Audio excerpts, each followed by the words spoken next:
우리 한번 인사하겠습니다. 사랑합니다. 축복합니다. 사랑합니다. 축복합니다. 네, 한 번 더요. 참 잘 오셨습니다. 참 잘 오셨습니다. 매 주일마다 드리는 예배지만 그날의 예배가 정말로 그날의 은혜만 임하는 복된 주일입니다. 우리가 그런 믿음으로 주일 예배가 늘 사모되어지고 하나님 앞에 또 아름답게 드려지는 그날의 예배가 되기를 소망합니다.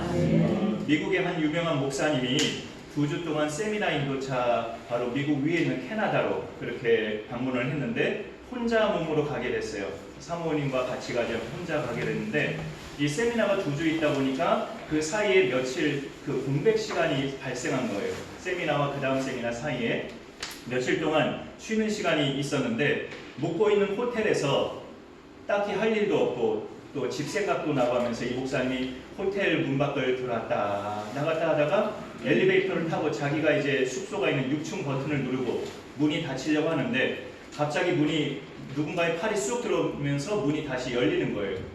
두 사람이 들어오는데 아주 예쁘고 매력적으로 생긴 젊은 여자들이 딱 들어오는데 버튼을 안 눌러요. 어디층 몇 층 올라가는지 버튼을 안 누르고 이 목사님이 누른 6층 버튼에 불이 들어온 걸 확인하더니 두 여성이 목사님 눈을 쳐다보면서 생글생글 웃으면서 말을 건네는 거예요.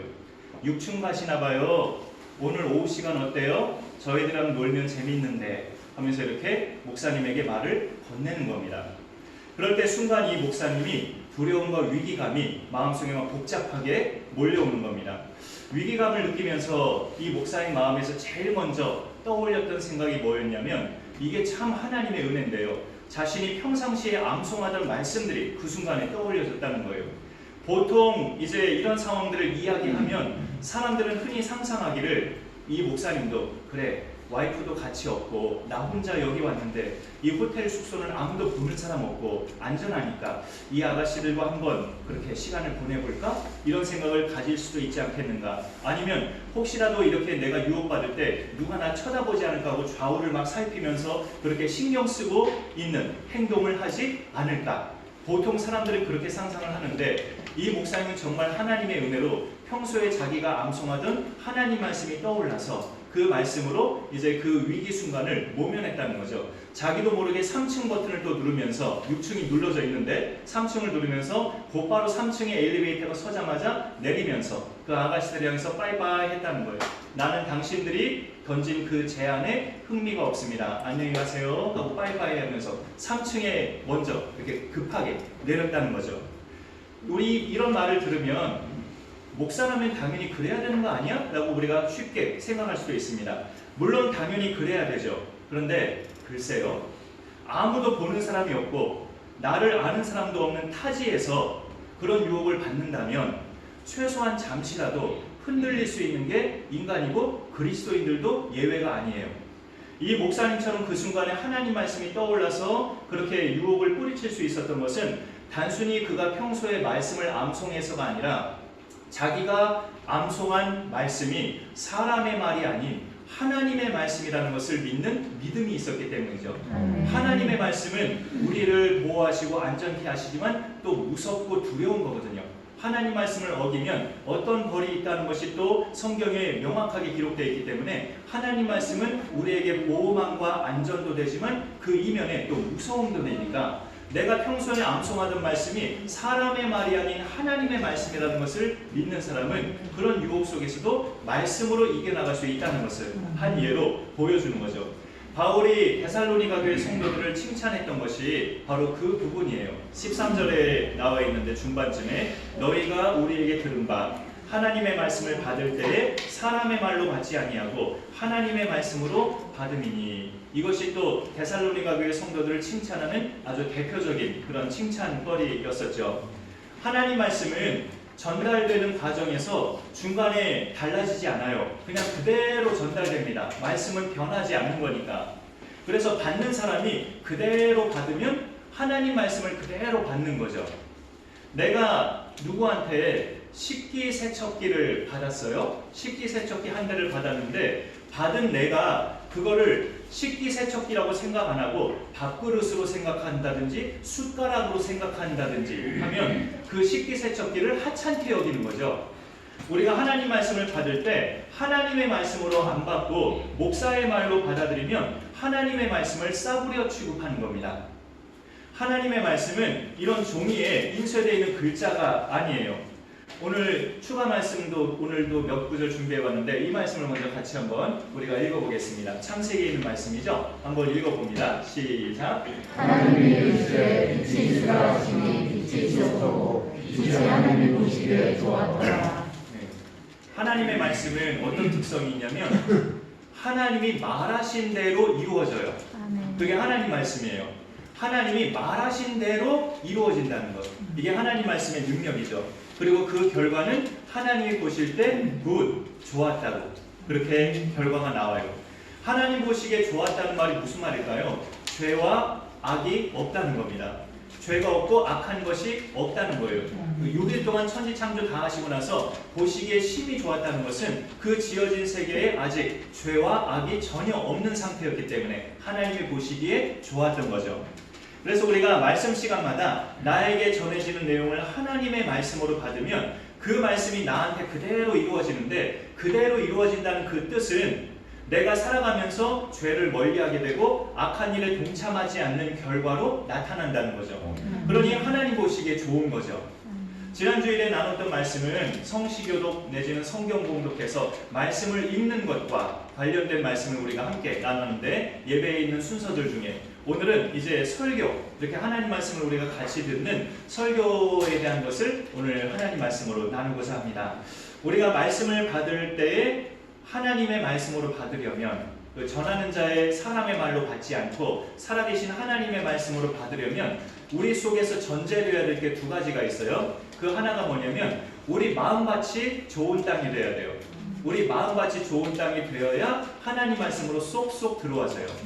예수님의 씨 뿌리는 비유에서 네 종류의 땅이 나오잖아요. 그런데 씨를 뿌릴 때 쏙쏙 잘 심어지는 땅은 기경이 된 좋은 땅이에요. 길가도 아니고 돌밭도 아니고 가시떨기도 아니에요. 이 세 가지 밭은 각각 새들이 와서 금방 먹어버리고 또 뿌리가 없어서 금방 말라버리고 또 열매를 잘 거두는 듯 싶더니 가시에 막혀서 주렁주렁 열매를 못 맺고 중간에 꺾여버리고 이렇게 그 앞에 세 가지 밭은 다 그렇게 되지만 좋은 땅에 뿌려진 씨앗은 어떻게 됩니까? 자라서 무성하게 결실을 본다고 말씀하고 있는데 이게 무슨 뜻인지 예수님이 설명도 하시죠. 두 번째 추가 말씀으로 그래서 같이 읽어봅니다. 시작. 좋은 땅에 뿌려졌다는 것은 곧 말씀을 듣고 받아 30대나 60대나 100배의 결실을 하는 자니라. 마가복음판으로 읽어보고 싶었던 것은 뒤로 갈수록 더 커지니까 마태복음판은 제일 앞에 게 제일 커요. 100배, 60배, 30배 맺어질 것이라고 마태복음 그렇게 되어 있는데 마가복음과 누가복음은 이제 30배, 60배, 100배 뒤로 갈수록 커지는 걸로 그렇게 기록되어 있어서 마가복음판을 한번 읽어봤습니다. 말씀을 받을 때마다 하나님 말씀으로 받으려면 우리 마음밭이 좋은 땅이 되어야 한다는 것을 예수님이 가르쳐 주십니다. 그게 무슨 말이냐면 어떤 말씀이든지 단 말씀이든 쓴 말씀이든 이게 다 나의 유익함을 위해서 내 영혼 살리기 위해서 하나님이 주시는 말씀이지라고 받는 것이 마음밭이 좋은 상태인 거예요. 만일 우리 마음이 그렇지 못하다면 기경을 해야죠. 마음밭이 딱딱하다는 뜻이니까 기경을 해야 돼요. 그래서 바로 또 한 절 말씀 읽어봅니다. 호세아 말씀인데요.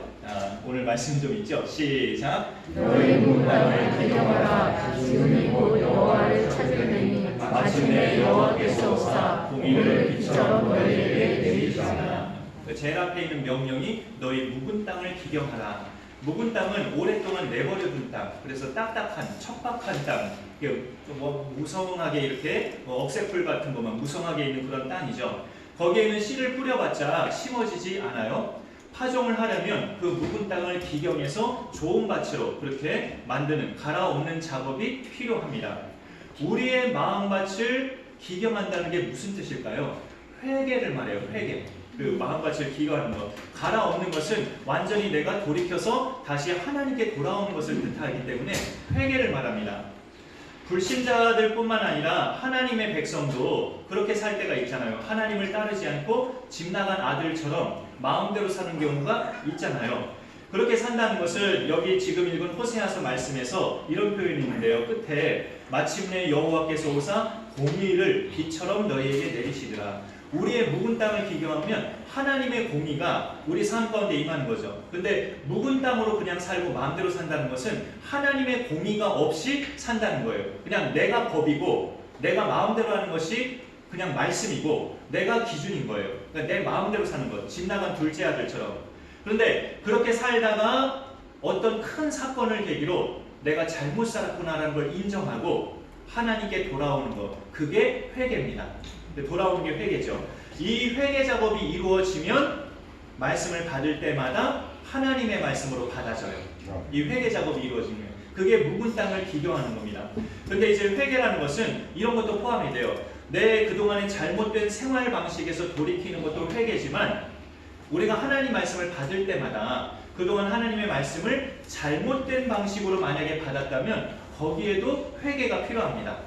그러니까 말씀을 받을 때마다 이 말씀은 오늘 서론이 좀 부족했다. 오늘 결론이 미약했다. 오늘 본론이 말이 너무 많았다. 말씀을 받을 때마다 늘 이렇게 내가 판단하는 식으로 말씀을 받는다든지 또 말씀을 설교를 일종의 하나님 말씀으로 여기지 않고 좋은 덕담 내지는 교양 과목 정도로 여기면서 말씀을 받았다든지 아니면 말씀을 받을 때마다 내 말씀으로 안 받고 내 옆에 있는 사람 내 가족 또 누구 이 말씀 지금 저 사람 제대로 듣고 있나 하면서 나한테 적용 안 하고 자꾸 남한테 적용하는 쪽으로 말씀을 받았다든지 이렇다면 이 부분도 회개가 필요합니다. 회개는 잘못 사는 생활 방식에서 돌이키는 것도 회개지만 우리가 말씀을 받는 시간에 그동안 잘못 받았다면 그거에서도 회개가 필요하다는 거죠. 내가 내 말씀으로 받아야 되는데 남의 말씀으로만 자꾸 던져주고 자꾸 말씀을 교양 과목처럼만 여기고 말씀을 식기세척기 받았는데 숟가락 받은 것처럼 그렇게 하찮게 여겼다면 그 부분도 우리가 회개가 일어나야 된다는 거죠. 그 회개까지 일어날 때 우리의 마음밭은 좋은 땅이 되어서 어떤 말씀이든 하나님 말씀으로 받아지기 시작되는 거예요. 예배 때마다 그 전해지는 내용을 우리가 하나님이 나에게 주신 말씀으로 받아서 정말 생활 속에서 하나님 말씀이 내 생활에서 역사하는 그 능력을 체험할 수 있기를 소망합니다. 오늘 말씀 13절 끝에 그렇게 나와 있잖아요. 이걸 하나님의 말씀으로 받으면 이 말씀이 또한 너희 믿는 자 가운데서 역사하느니라 라고 되어 있잖아요. 우리가 매 주일마다 예배 때마다 듣는 말씀을 사람의 말이 아닌 하나님 말씀을 받으면 내 생활 속에서 이 말씀이 살아 움직이는 역사가 일어난다는 거예요. 그리고 이제 우리가 말씀을 하나님의 말씀으로 받을 때 또 하나 이제 전제되어야 될 것은 이제 여러분과는 어찌 보면 직접 상관이 없는 건데 전하는 자가 반드시 하나님의 말씀을 전해야 돼요. 딴소리 하지 말고 하나님 말씀을 전해야 듣는 모든 이들이 하나님의 말씀으로 받게 됩니다. 그래서 전하는 자가 중요하죠. 여러분이 기도하실 때마다 교회에 오셔서 예배를 해서 기도하실 때마다 이거는 그냥 제 표현인데 편안한 표현인데 오늘도 목사님이 딴소리 하지 말고 하나님 말씀을 전하게 하옵소서 이런 기도도 필요합니다. 전하는 자가 말씀만 전해야 받는 우리 모두가 하나님 말씀으로 받으니까. 여러분 구약성경 사무엘상에 어린 사무엘과 노년의 엘리 제사장이 나와요. 사무엘은 정말 어린 나이에 아직 소년이었고 엘리 제사장이 이제 어찌 보면 살 날이 얼마 안 남은 연세가 지긋한 그런 노인이었는데 하나님은 엘리 제사장에게가 아니라 이 어린 사무엘한테 말씀을 주셔요. 사무엘아 사무엘아 하면서 처음에는 엘리 제사장이 부르는 줄 알고 자꾸 제사장에게 갔죠. 그러자 이제 세 번째 하나님이 부르신 줄 알고 주님 말씀하옵소서 하면서 하나님 말씀을 들어요. 그리고 그 다음날 아침에 자기가 받은 하나님 말씀을 엘리 제사장에게 다 전해줍니다. 그 엘리 제사장에 전해주는 사무엘의 그 마음 상태를 우리가 또 하나님 말씀으로 잠깐 읽어볼게요. 우리 사무엘상 3장 18절 한 번 더 읽어주시죠. 시작. 사무엘이 그것을 그에게 자세히 말하고 조금도 숨기지 아니하니 그가 이르되 주님 여호와시니 선하신 대로 하실 것이니라 하니라. 엘리 제사장이 큰 죄를 지었는데 하나님 말씀을 사무엘이 있는 그대로 전하니까 수긍하고 받아들이는 그런 모습의 역사가 나타나잖아요. 여기 사무엘이 엘리 제사장의 하나님 말씀을 전할 때 그 눈에 띄는 표현이 있어요. 자세히 말하고 조금도 숨기지 않고 이 부분이에요. 이 두 가지. 자세히 말하고 조금도 숨기지 않고 하나님 말씀을 이렇게 전해야 된다는 거죠. 전하는 자는. 이것은 하나님 말씀을 노골적으로 전하라는 뜻이 아니고요. 말씀의 의도가 하나님께서 이런 말씀을 하신다면 어떤 의도가 있으신 건데 그 의도가 변질돼서는 안 된다는 뜻입니다. 변질돼서는. 그래서 하나님이 아담에게 처음 금지 명령을 하신 것이 이거잖아요. 선악을 알게 하는 나무의 열매는 따먹지 마라. 네가 먹는 날에는 반드시 죽으리라. 이게 하나님의 처음 금지 명령이었죠. 그런데 뱀이 이 명령을 직접 듣지 못한 여자에게 접근해서 여자에게 물어봤을 때 이 여인이 아담에게 분명히 전해 들었을 텐데 좀 미심쩍게 전해 들은 것 같아요. 하나님 말씀을 변질시켜요. 너희는 먹지도 말고 만지지도 말라고 하셨다. 이걸 먹으면 너희가 죽을까 하노라 하셨다. 반드시 죽으리라 했는데 죽을까 하노라 하셨다고. 하나님 말씀을 변질시켜요. 우리가 누군가에게 하나님 말씀을 전할 때는 변질되지 않은 상태로 어린 사무엘이 엘리 제사장에 전했던 것처럼 자세히 있는 그대로 그렇게 숨기지 않고 전해야 됩니다. 그럴 때 이제 받는 모든 사람들이 하나님의 말씀 그대로 받아지게 돼요. 말씀을 전하는 자는 그런 사명이 있어요. 성경에 있는 하나님 말씀을 있는 그대로 전하는 것이 선지자적 사명을 감당하는 겁니다.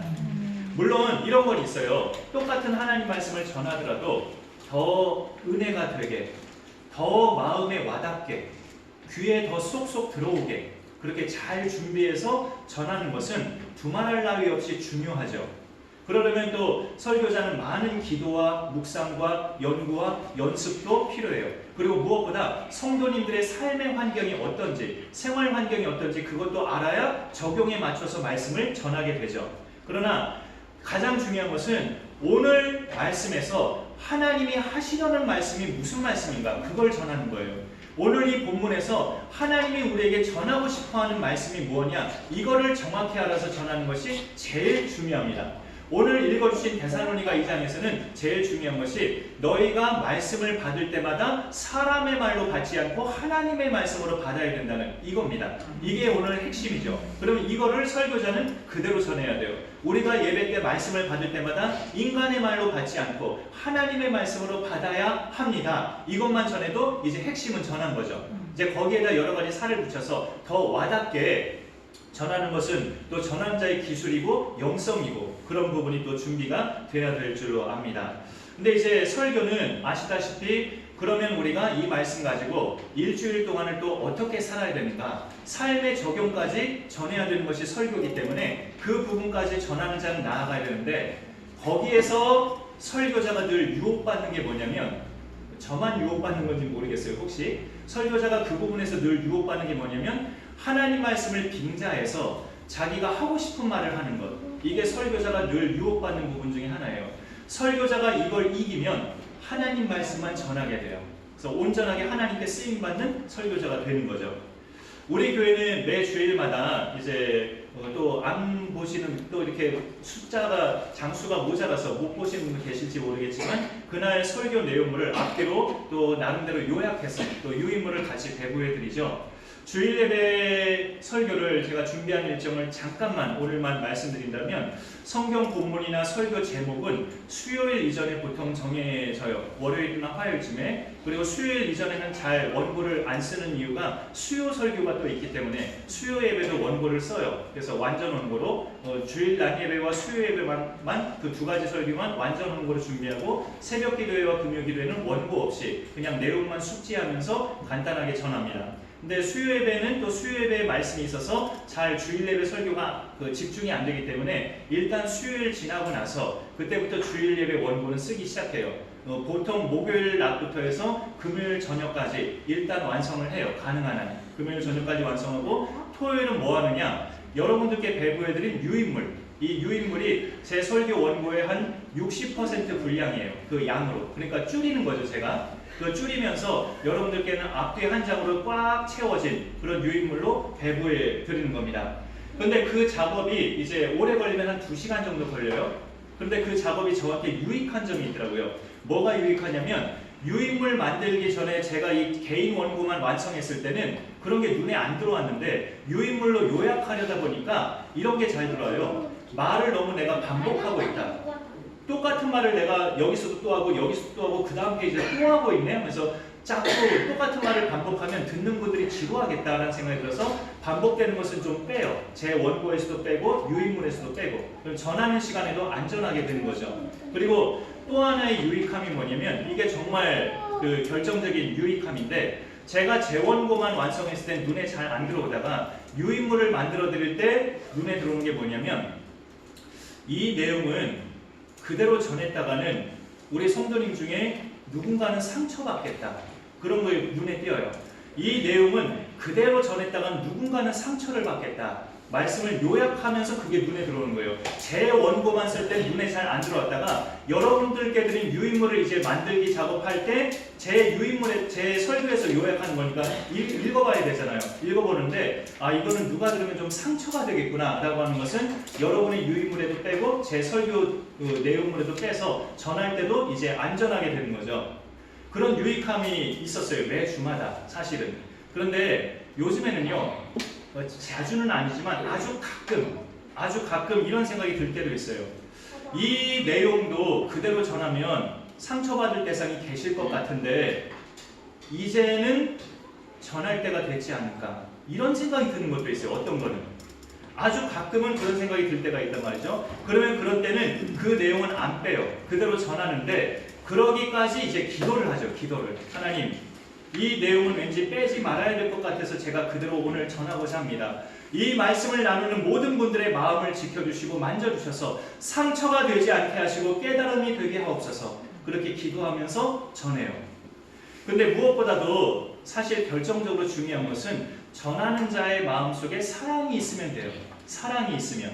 그래서 오늘 이 데살로니가전서의 저자를 보면 1장 1절에 바울과 실로아노와 디모데는 하면서 이 세 사람이 이 데살로니가전서의 저자예요. 편지를 쓴. 근데 이 사람들이 우리가 너희를 생각할 때마다, 너희에게 말씀을 전할 때마다 어떤 마음으로 전했다라고 오늘 말씀에서 밝혀주고 있어요. 11절에 보면 우리가 너희 믿는 자들을 향하여 어떻게 거룩하고 11절 읽어야 되는데, 너희도 아는 바와 같이 우리가 너희 각 사람에게 아버지가 자기 자녀에게 하듯 권면하고 위로하고 경계하노니 라고 밝혀지고 있죠. 우리가 너희한테 말씀을 전할 때마다 아버지가 자식에게 전하듯 했다. 그게 무슨 말입니까? 사랑이 있었다는 거죠. 말씀을 전할 때마다 너희에게 사랑을 담아서 말씀을 전했다는 거예요. 그렇게 전하면 받는 자에게는 정말 큰 힘이 되죠. 그 말씀 자체가. 여기 말씀에서 권면, 위로, 경계, 이 세 가지는 지금도 마찬가지지만 이 당시도 예수님 안 믿다가 예수님 믿기로 결심하고 신앙생활을 시작한 사람들에게는 대단히 필요한 요소들입니다. 권면, 위로, 경계. 이제 너희는 하나님 나라 백성이 됐으니 우상과 연결된 옛 생활은 이제 청산해야 된다. 그 생활은 청산하고 하나님 보시기에 합당한 삶을 살아라. 이렇게 당부하는 것이 권면이에요. 그게 이제 12절에 나와 있죠. 이는 너희를 부르사 자기 나라와 영광이 이르게 하시는 하나님께 합당히 행하게 하려 함이라. 이제는 너희가 예수 믿는 자가 됐으니 하나님 보시기에 합당하게 살아야 된다. 옛날에 섬기던 그런 우상의 잔재 이제 버리자. 이제 그거 버려야 된다. 라고 이렇게 말하는 게 권면이죠. 오늘날 설교도 마찬가지예요. 예배를 통해서 선포되는 모든 말씀은 하나님이 어떤 분인지를 밝히면서 우리가 그 하나님 앞에서 합당하게 살아야 한다는 것을 전하는 거죠. 매 주일마다. 그런데 저도 마찬가지지만 누구든지 자발적으로 하는 방법은 격려와 칭찬이에요. 그러면 자발적으로 하게 돼요.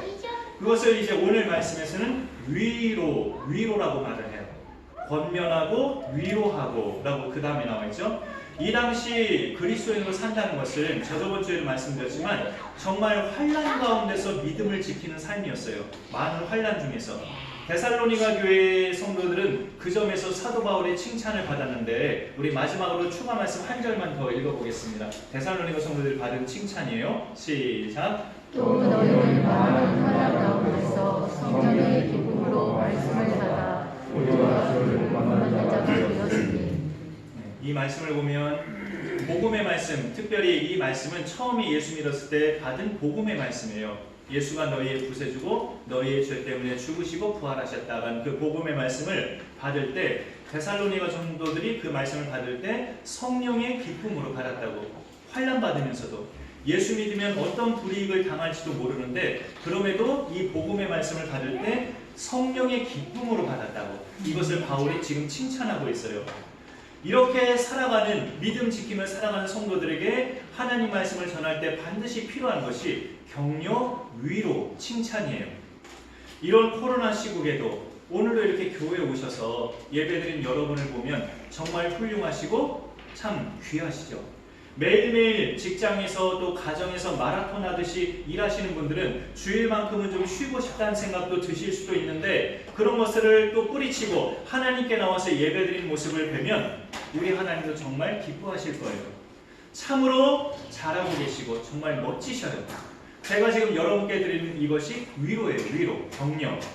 그러면서도 또 말씀 끝에는 하나가 더 있는 게 경계라는 게 또 하나 더 있죠. 경계. 뭐 선을 긋는다는 게 경계가 아니고 일종의 경고라는 뜻이에요. 경고. 어떤 책망이라기보다는 어떤 충고의 그런 의미가 있습니다. 경계. 그 11절 끝에 나와 있죠. 아버지가 자녀에게 하듯이 권면하고 위로하고 경계하노니. 말씀 전할 때는 그 말씀 속에 이 세 가지가 골고루 있어야 된다는 겁니다. 제가 가끔 예배를 계속 못 나오는 분들께 신방할 때 언젠가 제가 안 해도 될 말을 한 적이 있었어요. 그 안 해도 될 말은 뭐냐면 예배 계속 못 나오시는 거 너무 부담 갖지 마시라고.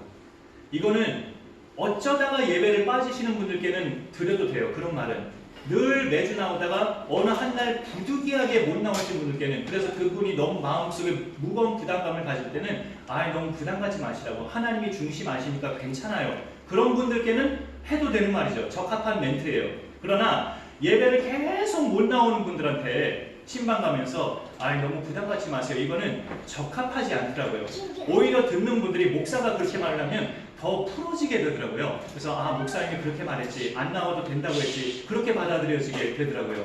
그래서 이게 상대를 위하는 말 같지만 영혼을 오히려 피폐시키는 그런 말이 될 수 있겠다 생각을 가져봤어요. 그런 분들께는 오히려 경계, 단호하게 말씀드리는 것이 오히려 그 영혼을 살리는 데 도움이 돼요.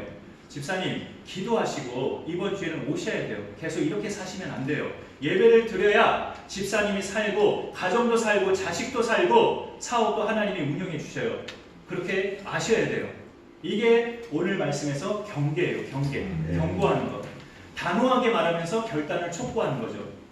하나님의 말씀 속에 이렇게 권면, 위로, 경계 이 세 가지가 골고루 갖춰져야 되는데 여기에다가 이 말씀을 전해주는 사람이 하나님의 사랑이 있으면 그게 오늘 말씀에서 아버지가 자기 자녀에게 하듯이라는 이 표현이에요. 그게 사랑을 담아서 전했다는 뜻이죠. 그러면은 받는 모든 사람은 어떤 말씀이든지 뭐 권면이든 위로든 경계든 어떤 말씀도 은혜가 되고 치료가 되고 능력이 되는 겁니다. 우리에게 매 주마다 하나님이 주신 말씀이 정말 우리 심령 가운데 은혜가 되고 치료가 되고 능력이 되는 그런 말씀 되기를 간절히 소망합니다. 말씀을 그렇게 받으면 하나님 말씀으로 받으면 이 말씀이 우리 믿는 자 가운데 역사한다고 오늘 13절 끝자락에서 이야기합니다. 역사한다는 것은 살아 움직인다는 거예요. 살아 움직인다는 것. 우리 생활 속에서 말씀이 살아 움직이는 거죠. 그래서 어떻게 된다는 걸까요? 우리가 행하는 모든 것이 하나님 보시기에 합당한 행실이 돼요. 아까 또 같이 읽었던 12절에 하시는 하나님께 합당히 행하게 하려 함이라 라는 말씀이 나오고 있죠.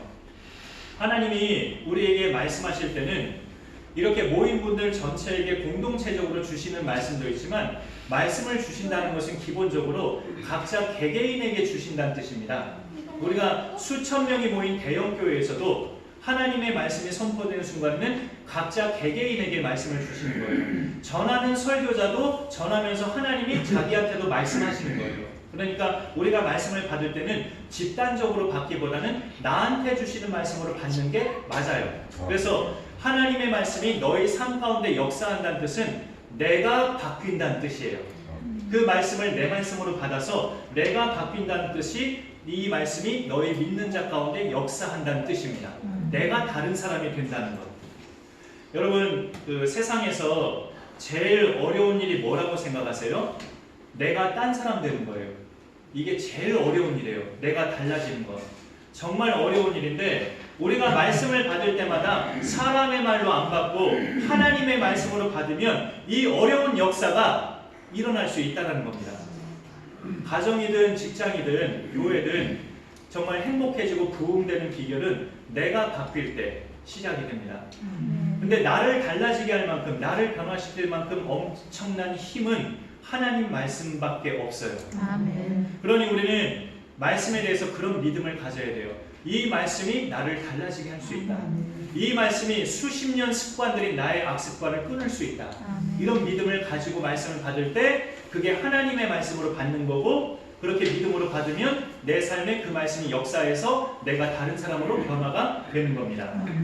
매주일 우리가 받는 말씀을 살아계신 하나님이 주신 말씀으로 받아서 그 주간주간마다 새롭게 정말 우리가 변화되는 신선한 역사가 우리 각자마다 놀랍게 일어나질 수 있기를 간절히 축원합니다. 제가 기도하겠습니다. 하나님 감사합니다. 오늘도 우리에게 말씀하여 주시니 감사드립니다. 올해 특별히 우리 교회가 예배와 교제와 섬김을 가져가는 해로 표어를 정하면서 또 전반기 때 예배에 대한 순서 내용들을 하나하나 우리가 말씀으로 나누고 있습니다. 또 지난주에 이어서 오늘은 설교, 하나님 말씀을 우리가 받을 때 어떻게 받아야 하는가를 데살로니가전서 말씀을 통해 우리가 보게 됩니다. 그 모든 말씀을 사람의 말이 아닌 살아계신 하나님의 말씀으로 받을 때 우리가 변화되고 내가 변화되고 우리 삶에 하나님이 역사하시는 은혜가 일어난다는 것을 우리가 깨닫게 됩니다. 하나님 아버지, 예배 한 번을 드리더라도 하나님이 주신 말씀을 내 말씀으로 받게 하시고 나의 심령이 변화되고 삶의 방식이 변화되어서 우리 가정이 행복해지고 교회가 부흥되고 하나님의 귀한 역사가 이 땅, 이 나라 가운데도 퍼져나가는 은총을 베풀어 주옵소서. 감사드리며 예수님의 이름으로 기도하옵나이다.